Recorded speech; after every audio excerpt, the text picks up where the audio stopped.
একজন অপরজনের জায়গা দখল করেছে, একজন লোক জেনা করেছে, এসব বলা কি গীবত? দয়া করে গীবত সম্পর্কে একটু বলুন। কোন লোক আরেকজনের জায়গা দখল করছে, কোন লোক জেনা করছে, কোন লোক দুর্নীতি করছে, কোন লোক চুরি করছে, কোন লোক মিথ্যা কথা বলছে, এই কথাটা যদি তার পেছনে আপনি অন্যদের কাছে বলেন, এটা গীবত।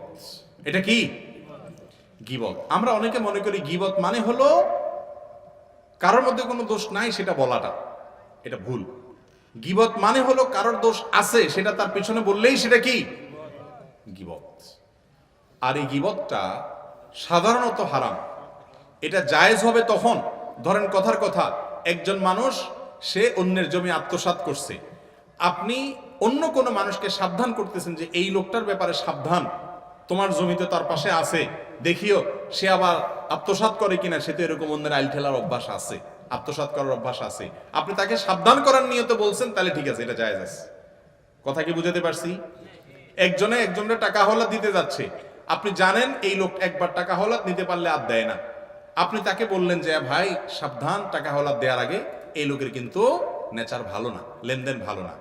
এই যে তার বদনামি করলেন, এই বদনামি করাটা জায়েজ আছে, কারণ এটা আরেকজনের উপকার করার জন্য বলছেন। আর আপনি চা দোকানে বসে বসে দরকারে বেদরকারে অমুক ঘুষ খাইছে, অমুক চুরি করছে, অমুক ডাকাতি করছে, ঠিক আছে সে খারাপ কাজ করছে বুঝলাম, কিন্তু এটা চা দোকানে বসে বসে বললে কোনো লাভ হবে? এটা হলো গীবত এবং এটা নাজায়েজ কাজ। এটা খুব মজার একটা কাজ। এটা এখন আমাদের কাছে ঘি ভাত। গীবতটা এখন আমাদের কাছে কি ভাই? ঘি ভাত। ঘি ভাত যেরকম টেস্টি খাবার, আমাদের কাছে গীবতটা এরকম। দেখেন আপনি অন্য কোনো আলোচনা এত জমে না। অন্য কাউকে নিয়ে যদি চরিত্র হনন করা যায়, দু চারজন মিলে রসিয়ে রসিয়ে গল্প করা যায়, তাহলে খুব টেস্ট লাগে। খেয়াল করেন নাই? এই টেস্টটা ইবলিস সৃষ্টি করে।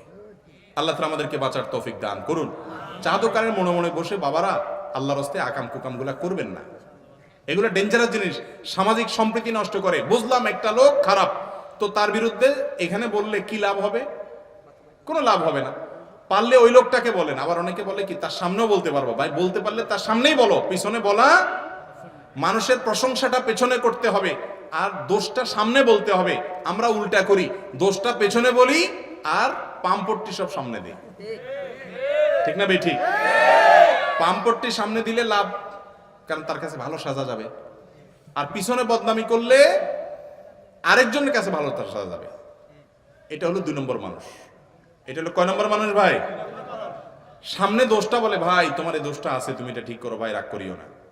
আর পেছনে প্রশংসা করা যে লোকটার এই দোষ থাকলে কি হয়েছে, মাশাআল্লাহ আরো অনেক এমুক অমুক গুণ আছে। এটা হলো 1 নম্বর মানুষ। এই 1 নম্বর মানুষ সমাজে বেশি না 2 নম্বর মানুষ বেশি?